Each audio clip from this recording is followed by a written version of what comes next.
ಕುಶಾಲನಗರ ತಾಲೂಕಿನ ಕೂಡಿಗೆಯ ಸರ್ಕಾರಿ ಹಿರಿಯ ಪ್ರಾಥಮಿಕ ಶಾಲೆಯಲ್ಲಿ ಶಿಕ್ಷಕಿಯಾಗಿ ಕಾರ್ಯನಿರ್ವಹಿಸುತ್ತಿದ್ದ ಸಣ್ಣಕ್ಕ ಅವರು ನಿವೃತ್ತರಾಗಿದ್ದಾರೆ. ಶಾಲಾ ಶಿಕ್ಷಕರ ಬಳಗ, ಅಧಿಕಾರಿ ವೃಂದ ಶಿಕ್ಷಕಿ ಸಣ್ಣಕ್ಕ ಅವರಿಗೆ ಆತ್ಮೀಯವಾಗಿ ಬೀಳ್ಕೊಡುಗೆ ನೀಡಿದರು. ಶಾಲೆಯಲ್ಲಿ ನಡೆದ ಕಾರ್ಯಕ್ರಮದಲ್ಲಿ ಶಿಕ್ಷಕಿ ಸಣ್ಣಕ್ಕ ಅವರನ್ನು ಸನ್ಮಾನಿಸಿ ಗೌರವಿಸಲಾಯಿತು.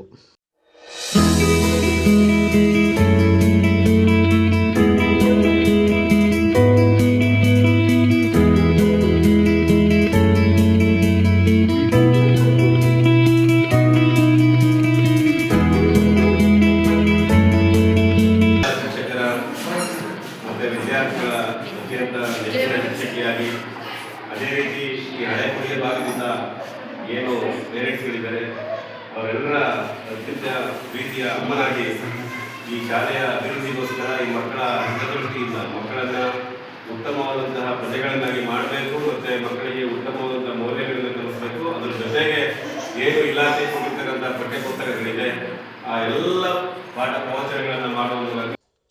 ಈ ಸಂದರ್ಭ ಪ್ರಾಥಮಿಕ ಶಾಲಾ ಶಿಕ್ಷಕರ ಸಂಘದ ಜಿಲ್ಲಾಧ್ಯಕ್ಷ ಪ್ರಸನ್ನಕುಮಾರ್, ತಾಲೂಕು ಶಿಕ್ಷಕರ ಸಂಘದ ಅಧ್ಯಕ್ಷ ಮಂಜುನಾಥ್, ಕಾರ್ಯದರ್ಶಿ ಬಸವರಾಜು, ಶಿಕ್ಷಕರ ಪತ್ತಿನ ಸಂಘದ ನಿರ್ದೇಶಕ ಎಸ್ಆರ್ ಶಿವಲಿಂಗ, ಸಿಆರ್ಪಿ ಶಾಂತಕುಮಾರ್ ಹಾಗೂ ಶಾಲಾ ಶಿಕ್ಷಕರು, ಶಾಲಾ ಪೋಷಕ ಅಭಿವೃದ್ಧಿ ಸಮಿತಿಯ ಪ್ರಮುಖರು ಹಾಜರಿದ್ದರು.